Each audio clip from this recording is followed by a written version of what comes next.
Elizabeth was raised by her grandmother after her mother passed away during childbirth. Despite missing her mother dearly, her grandmother's love and care brought her peace and joy. As she grew older, suitors from nearby villages began to visit, and her grandmother encouraged her to marry and have children. After some thought, Elizabeth agreed and married Daniel, a young farmer who loved her deeply.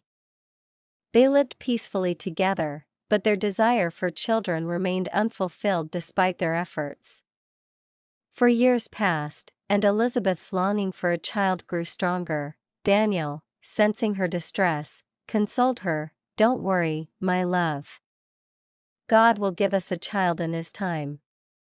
His words brought comfort to Elizabeth, and she held on to hope. Not quite long Elizabeth conceived. Her pregnancy had brought immense joy to the family. Her husband Daniel was overjoyed, and her grandmother was thrilled at the prospect of meeting her great-grandchild. As Elizabeth approached her due date, she was 8 months pregnant. One day, Daniel went to the farm alone to harvest crops, leaving Elizabeth at home.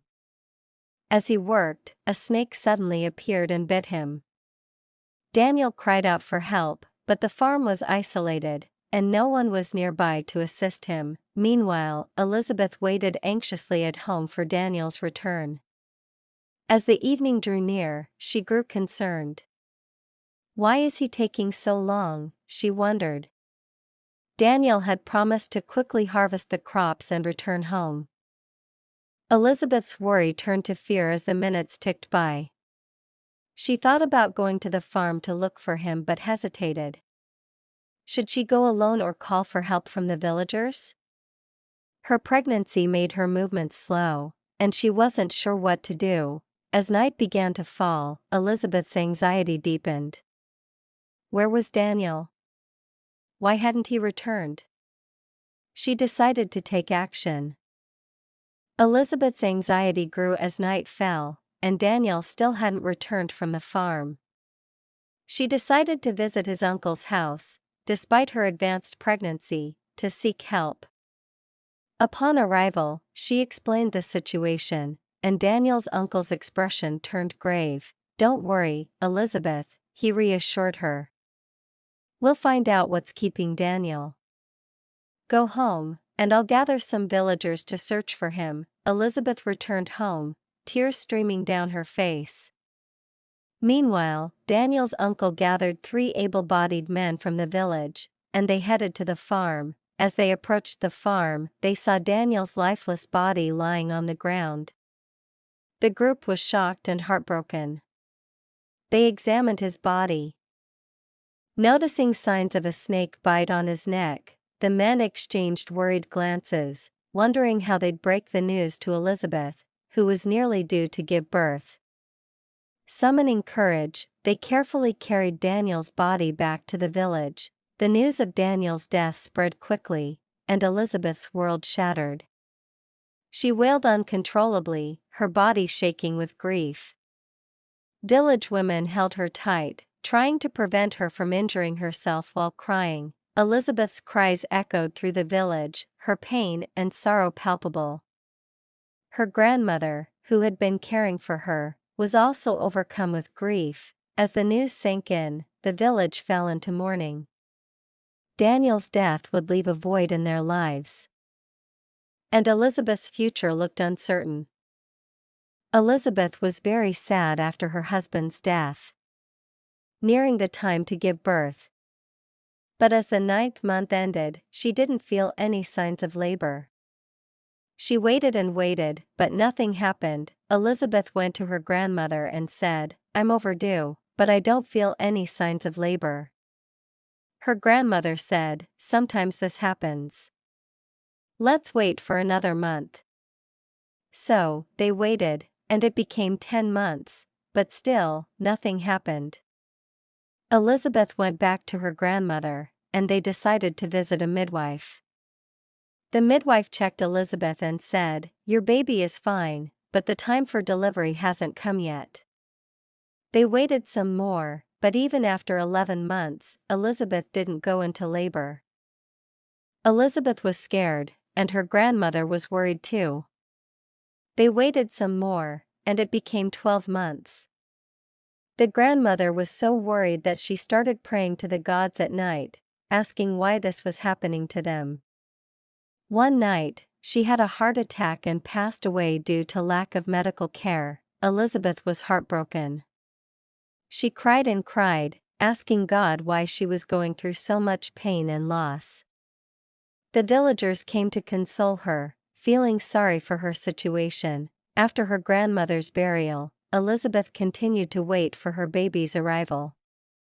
It was now 13 months, and then 14 months, but still no signs of labor. Elizabeth was confused and scared, wondering what would happen next. One day, Elizabeth went to her husband's farm, despite her advanced pregnancy, to harvest crops and sell them for food. As she worked, her husband's uncle appeared, his face twisted in anger. "What are you doing here?" he demanded. Elizabeth explained her intentions, but her late husband's uncle's expression turned uglier. "You evil woman," he spat, "pregnant for almost 15 months and still roaming around. You killed my nephew, and now you're harvesting crops from his land to feed yourself." Elizabeth's eyes welled up with tears as she pleaded, "Please, uncle, don't speak to me like that. I respect you." But the uncle's anger wouldn't subside. "Do you still have the audacity to talk? Aren't you ashamed of yourself? Who else but you would carry a pregnancy for so long?" With a wave of his hand, he ordered her off the land. "Leave before I kill you." Elizabeth, fearing for her life, cried and quickly left the farm, her heart heavy with sorrow. As she walked home, tears streaming down her face, Elizabeth wondered why she was being treated so cruelly. She had lost her husband, and now she was being blamed for her prolonged pregnancy. The weight of her situation felt unbearable. Elizabeth returned home, overwhelmed with emotion. She sat in her living room, tears streaming down her face. "Why, God," she cried out. "Why are you allowing this to happen to me? My mother died giving birth to me, and I was left alone. My husband was taken away by a snake bite. And now, I'm carrying this baby for 15 months. It's too much for me." She lay on the floor, crying uncontrollably. "I'm too young for all this pain. I don't know how much more I can bear. My grandmother, who took care of me, died because of this pregnancy. And now, my husband's uncle is maltreating me. Why am I facing all this? Am I born to suffer?" Elizabeth's voice cracked as she pleaded with God. "Take my life if you don't want me to give birth to this child. I don't know how much longer I can carry this burden. I'm tired of crying, tired of being alone. My husband isn't here to comfort me, my mother isn't here to guide me. I'm all alone in this world." As she cried, Elizabeth felt like she was losing hope. She didn't know how much longer she could endure the pain and the loneliness. She felt like she was at the end of her rope, with no one to turn to. On that midnight, Elizabeth felt a sudden sensation like water flowing between her legs. She was unsure what was happening, having never experienced labor before. As the pain intensified, she felt the baby moving inside her. She cried out for help, but her voice was drowned out by the night. Without hesitation, Elizabeth stood up and slowly made her way to the midwife's house. The trek was arduous, but she pressed on, driven by the urgency of her situation. Finally, she arrived at the midwife's house, where she found another woman in labor. The midwife welcomed Elizabeth warmly and examined her. "Thank God, it's time for you to give birth," she said, her voice filled with reassurance. Elizabeth's heart swelled with joy and relief. As the midwife guided her through the process, Elizabeth pushed and screamed, her body working hard to bring new life into the world. And then, in a moment of pure wonder, she gave birth to 2 beautiful babies, a boy and a girl. The midwife beamed with joy. "Thank God for this blessing," she exclaimed, her eyes shining with tears. Elizabeth cradled her twins in her arms, overwhelmed with gratitude and love, but as she gazed at her babies, Elizabeth's heart ached with sadness. She remembered her husband, the loving father who should have been there to welcome their children. Tears streamed down her face as she cried out in sorrow. The midwife comforted her. "Don't worry, Elizabeth. It's God's will. He knows why things are this way." Elizabeth nodded, trying to find solace in the midwife's words. As she looked at her babies, she knew she had to be strong for them, to give them the love and care they deserved.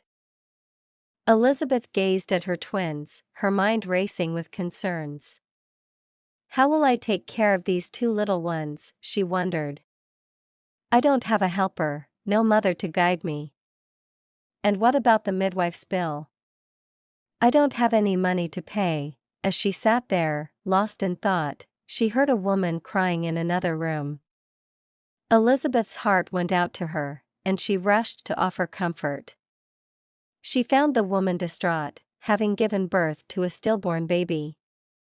Elizabeth's own struggles seemed to fade as she consoled the grieving mother. "I have faced so much, but God blessed me with twins after waiting for so long," Elizabeth said gently. "Maybe He's planning something similar for you. Another child will come. And you'll be blessed." The woman's tears slowed, and she smiled weakly at Elizabeth's words. Elizabeth's kindness had touched her heart. When Elizabeth returned to her own room, the midwife came to discuss the bill. Elizabeth's anxiety spiked as she explained she couldn't pay. The midwife's expression turned stern. "You need to pay or bring something of value," the midwife said firmly. Elizabeth felt a knot in her stomach. Where could she find the money? She thought of approaching her husband's uncle, but his hatred for her made her hesitate. "Oh God, please help me," Elizabeth prayed silently, her eyes welling up with tears. Elizabeth gathered her courage and approached the midwife. "Please, ma'am, I would love to pay you, but I don't have any money right now." "I don't have anything to give you in exchange either," the midwife shook her head. "I've never done things like this before. You must pay before you go or bring something of value. I've been awake all night, suffering for you to give birth. You need to understand the value of my services." Just then, the woman who had lost her child earlier walked in. "I couldn't help but overhear you both arguing." "Is there a problem?" The midwife explained the situation, and the woman's expression softened. She looked at Elizabeth and said, "I know things are tough. But you have surviving twins. That's a blessing. I've been trying for a male child for 10 years, and I just lost my only son." Elizabeth's eyes welled up with tears. "I wish I could pay, but I don't have anything," the woman smiled weakly. "Would you like to do business with me? I want to propose something." Elizabeth's curiosity was piqued. "What kind of business?" The woman took a deep breath. "I've been wanting a child for so long. I'll pay your midwife bill if you let me take one of your twins." Elizabeth's eyes widened in shock as she processed the woman's request. "You want me to give you one of my twins in exchange for paying the midwife bill?" she asked, her voice trembling. The woman nodded, her eyes filled with desperation. Elizabeth felt a wave of emotions wash over her, and she broke down in tears. The weight of her situation crushed her. Poverty had brought her to this point. The woman's expression softened, and she moved closer to Elizabeth. "If you accept my request, I'll not only pay the midwife bill, but I'll also give you extra money to care for the remaining baby," she promised. Elizabeth's tears dried quickly as she weighed her options. She thought of her babies and the struggles she would face alone. The promise of extra money was a lifeline, and she nodded, her heart heavy with the decision. "Okay, "I'll do as you said," Elizabeth agreed, her voice barely above a whisper. The woman smiled, relief etched on her face. They went to the midwife, discussed the plan, and agreed to keep it a secret. The woman's eyes locked onto the twins, and she asked for the male child, revealing her deep longing for a son. Elizabeth's heart ached as she thought of her husband's legacy. She wanted to keep the male child, hoping he would one day inherit his father's properties. But she was in no position to negotiate. She thought for a moment, then nodded, deciding to adhere to the woman's request. Elizabeth's tears flowed like a river as she handed her son over to the woman. She stayed with her twins, crying uncontrollably for what felt like an eternity. The pain of giving away one of her babies was suffocating. Finally, after what seemed like 10 minutes of agonizing sobs, she handed her son over to the woman. The woman's face lit up with joy as she took the baby. She paid the midwife's bill and handed Elizabeth a substantial amount of money to care for the remaining twin. Elizabeth's emotions were a mix of relief and anguish. She was grateful for the financial help, but the pain of selling her baby boy was overwhelming. As she walked home with her twin daughter, Elizabeth couldn't shake off the feeling of devastation. She felt consumed by anger and frustration, wondering how poverty had led her to this point, giving away one of her babies for money. When people heard about the birth, they congratulated Elizabeth, wishing her well. However, many expressed disappointment that the baby wasn't a boy, someone to inherit her late husband's property. Elizabeth pretended to be okay, hiding the secret she carried. Elizabeth named her twin daughter Favor, whispering a prayer as she gave her the name. "Today, I give you this name Favor, so you can bring back all that I lost to me. Let my son know how to be favored in the future." Tears streamed down her face as she looked at her daughter, feeling the weight of her decision. As the years passed, Favor grew into a beautiful young girl, loved by everyone in the village. Her kindness, respect, and good attitude made her a beloved figure. Many mothers wished she was their daughter, grateful for the good upbringing she received from her mother. Despite poverty's challenges, Favor's mother ensured she was well-mannered and respectful. Favor's charm and beauty caught the attention of many, including some mothers who hoped she would become their daughter-in-law. One day, while fetching water from the village stream, Favor met a handsome young man, a stranger in their village. He was drawn to her beauty and introduced himself. Favor, with her usual kindness, shared her name and address with him. The young man expressed interest in getting to know her better, and Favor invited him to visit her mother's house. They exchanged pleasantries, and the young man promised to visit soon. When Favor returned home, she shared the encounter with her mother, who beamed with joy. "This means we're expecting suitors soon," she exclaimed. Favor laughed. "Mother, I'm not even ready to marry now. I want to grow up a bit more before I marry." Her mother smiled. "I married at your age, and though marriage didn't favor me, but it will be different for you. You'll have a favored life." Favor chuckled. "As my name implies, I hope marriage favors me." They laughed together, their bond growing stronger with each passing day. 2 days later, Daniel followed Favor's address and arrived at their compound. Favor was shocked, her eyes wide with surprise. "I never expected you to find my house so quickly," she exclaimed. Daniel smiled, his eyes crinkling at the corners. "We're already friends, so why wouldn't I know your place?" he replied, his tone light-hearted. Favor's mother emerged from the house, a warm smile on her face. "Welcome, young man," she said, offering him a seat. After some pleasantries, Daniel expressed his interest in marrying Favor. Elizabeth, Favor's mother, listened attentively, her expression thoughtful. "We'd be happy to consider your proposal," she said. "But first, tell us more about yourself." "Where are you from?" Daniel introduced himself, sharing his background and family. Elizabeth nodded, seeming to consider his words. Okay, no problem, she said finally. If you're serious about marrying Favor, you can discuss it with her and fix a date for the marriage. Daniel's face lit up with excitement. He turned to Favor, his eyes shining with hope. Will you marry me? He asked, his voice filled with emotion. Favor looked into his eyes, her heart racing.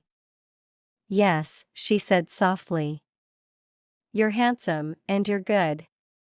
My spirit tells me you'll make a good husband. Daniel beamed, relief and joy washing over him. I promise to be a good husband, he said, his voice filled with conviction. My name is Daniel, by the way. Favor nodded, a smile on her face. You already know my name is Favor. So, when will you come to pay my bride price? Daniel thought for a moment before responding. I'll discuss it with my parents when I get back to my village. Maybe in 4 market days, I'll come to pay your bride price. Favor nodded, her heart filled with anticipation. Okay, I'll be waiting. As Daniel prepared to leave, Favor walked him to the entrance of their compound. Goodbye, Daniel, she said, her voice barely above a whisper. Goodbye, Favor, Daniel replied. After 4 market days, Daniel returned with his family to pay Favor's bride price. The transaction was completed, and Favor was officially married. She was overjoyed to have married the handsome young man from another village. When they arrived at Daniel's village, everything seemed perfect. Favor and Daniel loved each other dearly, but they noticed something strange. Whenever they tried to get intimate, they would either be interrupted or fall asleep.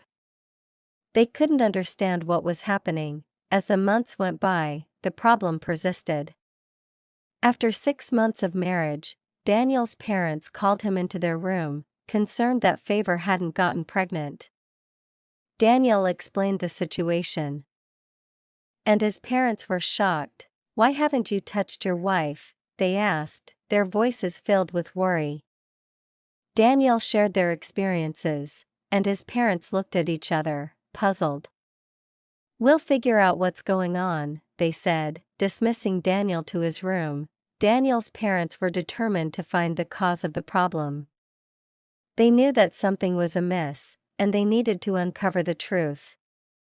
Daniel's parents visited a well-known native doctor in their village, seeking answers to the strange occurrences between their son and daughter-in-law, Favor.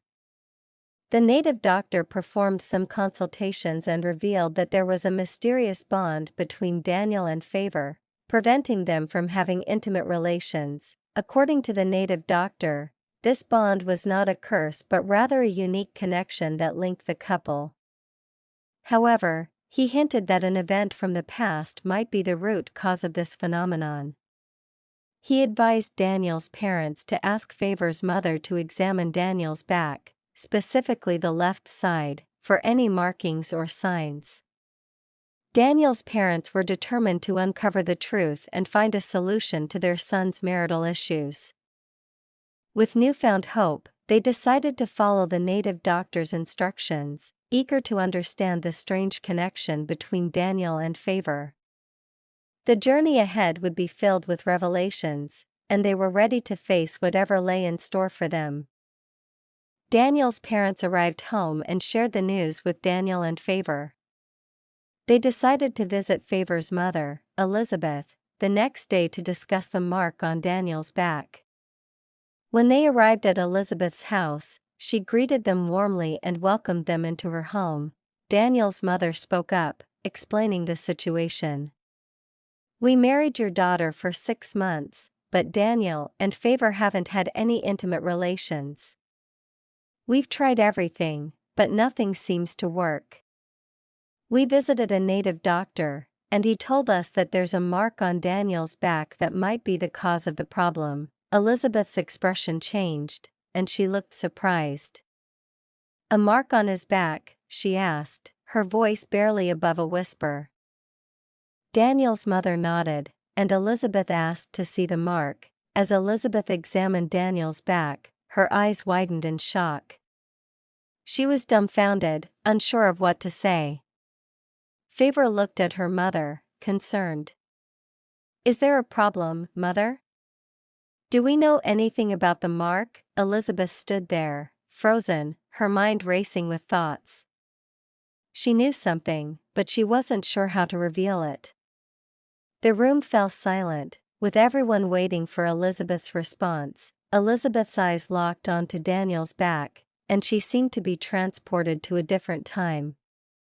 Her expression was a mix of shock, fear, and uncertainty.